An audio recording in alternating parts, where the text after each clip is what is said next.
Chinatsu and I sat together a while, watching the sunset. Before we knew, our day had turned into night, and it was time to head home. Alright, ready to go? Come on, I'll walk you home. And this time I'll actually get you there, not just take you halfway. There's no need for that. Nonsense. I'd like to walk you there, even if it's far away. Let's get going. I started walking ahead, and after a few seconds, despite her reluctance, Chinatsu followed me. After walking together for a while, Chinatsu seemed to become nervous. Actually, I should go the rest of the way myself. Once again, Chinatsu insisted on going home by herself. This time around, however, her eyes seemed to be straining, as if she was holding back tears. Are you sure it's not, Yes, I'm sure. Go on home now, Hideaki-san. She called me Hideaki-san. That's strange. Okay. I'll see you later. That sure was odd. As I began walking home alone, I started to think about how weird Chinatsu was acting. All we did today was talk about my dreams, my problems, but Chinatsu seemed to be the one really shaken up. Maybe I should go check on her? Oh, do I become the stalker I'm accused of? Or call out to Chinatsu? Alright, we're saving.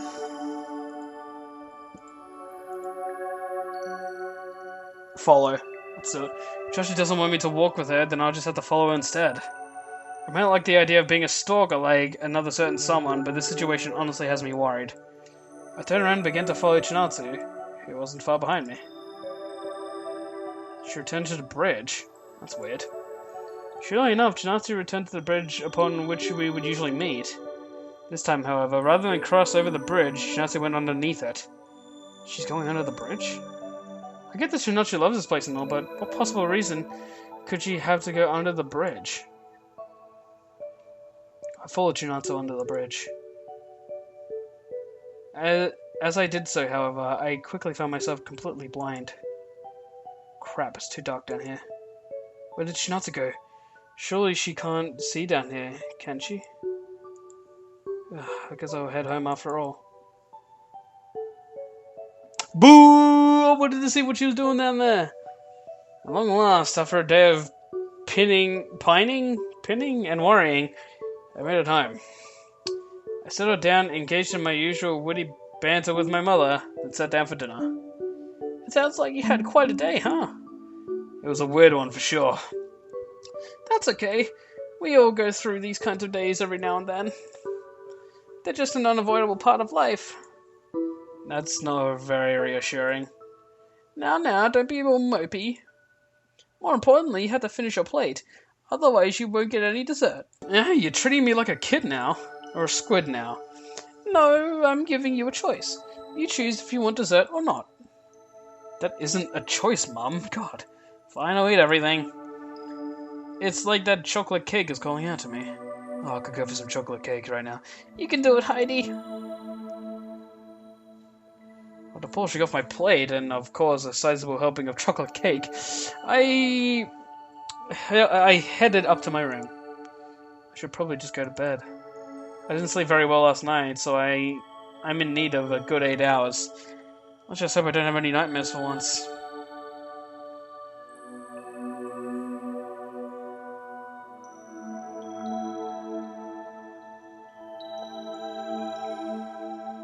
Wow.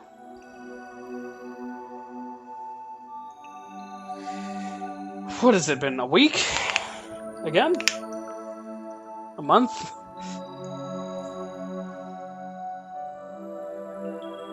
Okay. A week went by since my last nightmare, and with it I regained some semblance of my usual life.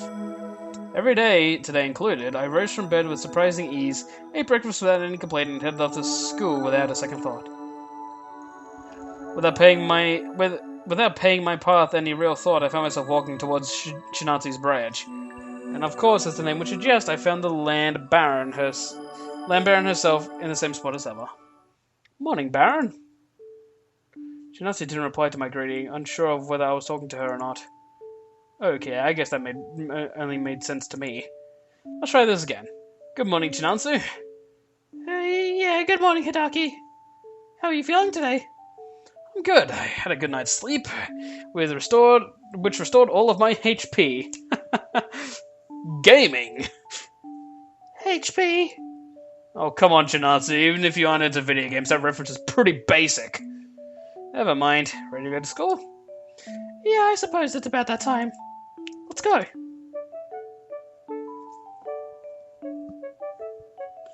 Having walked in relative silence, Shinatsu and I soon arrived at the school gates. Well, I have to go to class now, so... Hey, wait. I grabbed Shinatsu's hand and she suddenly tried to take off. Yes? I didn't really see her around at school. We should hang out more. Oh, I see. I'm just really busy at school between classes and club activities and helping the teachers. That isn't surprising. Shinatsu seems like that kind of person. Hanging out by the bridge is fun, and it can be fun around here too. I guess so, but... well, maybe some other time. Okay, I don't want to take up any more of your time, so I'll see you later. Goodbye. Man, Shinatsu really is a devoted student. No wonder she needs so much time to relax by the bridge. Still, I wonder how she is around other people. It's great to spend time together peacefully, but it would be nice to... Hi. Hideaki! Ah! Megumi poked me from behind while shouting. Why would you do that? I don't know, because it was funny. You were standing here alone, deep in thought. I couldn't miss this opportunity. You're just so adorable when you're scared. What? I wasn't scared, just surprised. Surprisingly scared, maybe. Megumi started giggling. I'll get back one day, Hachi. I'll get you back one day, Hachi. So, but you don't get to get all alone. You weren't waiting for me, were you? You should know by now that I always beat you to school. Not that I don't appreciate the thought. No, it's nothing like that. I was with Chinatsu until a moment ago, but she had to leave. Chinatsu? She's a sophomore here at school. Is that so? Before Megumi could finish that thought, the school bell rang. Oh no, we're gonna be late, let's go. Oh, okay. God. Now Megumi has a problem with Chinatsu? Come on, leave her alone. She's doing weird stuff under the bridge, but that's okay. Hideaki! Sup, Rio? How you doing, broski? The teacher isn't here yet, so we have time to chat. Yeah, I guess. Wanna check out the new manga I bought? I don't know. You only ever seem to read fighting manga, usually about girls with almost no clothing on. Not that I have a problem with that, it's just not at school, you okay? What? No, I don't. Not always. At any rate, I'm more into mystery and paranormal stuff. Right. What? Hearing you say that, I just remembered something. You've heard about the paranormal events that occur in our school, right? No, not really. Okay then, the short version is there's been some gossip going around about some supernatural things happening in the school. The one that really interests me is the Midnight Ghost. The Midnight Ghost? How creative. Ease off the sarcasm and let me explain. The story says that at midnight, when almost everyone is asleep, the school will be in total silence for a few seconds. Then you will hear a sound coming from one of the rooms. Usually it's the sound of a person crying. The old janitor who used to work at the school would tell kids the story, right up until he disappeared. Do you really believe all of that? It sounds like the most cliche ghost story ever. And from what I heard, the old janitor just quit his job because he found a better one. Anything is better than being a janitor in a school, I'd say. What, really? Don't cross my dreams, man. What if you're wrong? What if there really is a I thought he wanted to be a janitor at school. What if there really is a ghost at school? A lost soul that is suffering. A soul that wants to be free, but with a lingering attachment keeping them from doing so. Wouldn't it be amazing for us to witness a supernatural event like that? We live in a boring, normal world where nothing interesting happens. It's the same routine every day. Don't you think it would be a great change? Well, that's actually a really nice approach. I didn't think you had it in you, Rhea. You're deeper than I thought. I'm getting more interested in this. Yeah, and like, what if it's a girl? A hot ghost who can become my girlfriend. I'll have a ghost girlfriend, man. But how would you do the thing? And I take back everything nice I said about you ever. Oh, Shiro, how you doing? I don't mean to interrupt, but did I hear you guys talking about the Midnight Ghost? Not you too, Shiro. Oh, you heard about it? Yes, the story in particular always interested me. So then, do you believe that it's true? It might be. I have heard some people say it's true. I wanted to find out myself, but I've never had the chance. Oh, I know. Why don't we come to school at night and figure it out by ourselves? We could do that. I have a copy of the school keys. My voice with her hair is reminding me of Bakura from Yu-Gi-Oh! Oh, I shouldn't have said that. I'm not going to ask how you got him. Whatever the case, it makes our job much easier. Let me get this straight. You two want to come to school at midnight to search for a ghost? Yep. That's none of my business. You two can do whatever you want. Hideaki, stop being such a party pooper. It would be the bomb. Yeah, Hideaki. This should be really interesting. Damn, these two are excited. I don't get why I have to go too. I suppose I might as well supervise. I don't want to leave Shiro alone late at night with Rio. Fine, well, an actual crazy and totally not illegal plan. Woohoo! This is so exciting. I can't wait until tonight. Are your parents going to be okay with you being out in the middle of the night? Yeah, don't worry about it. It's fine. If you say so.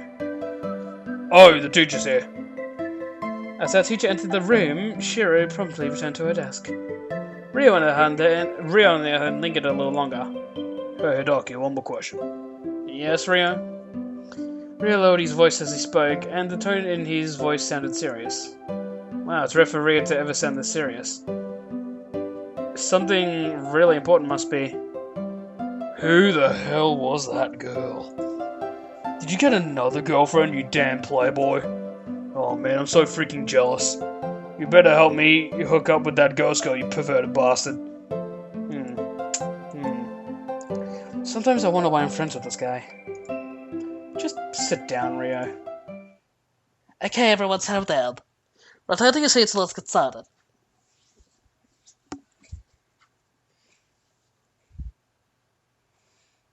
Alright. Been recording for nearly 2 hours, so I'm going to call it there. I'm actually quite enjoying No One But You.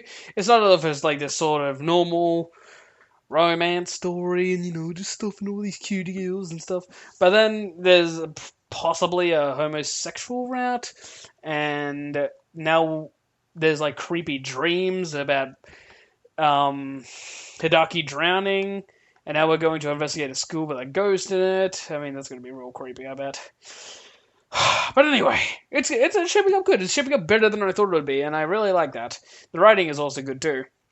But anyway, we'll see what happens in the next episode. Thank you very much for watching, and I'll see you in the next one. Bye-bye.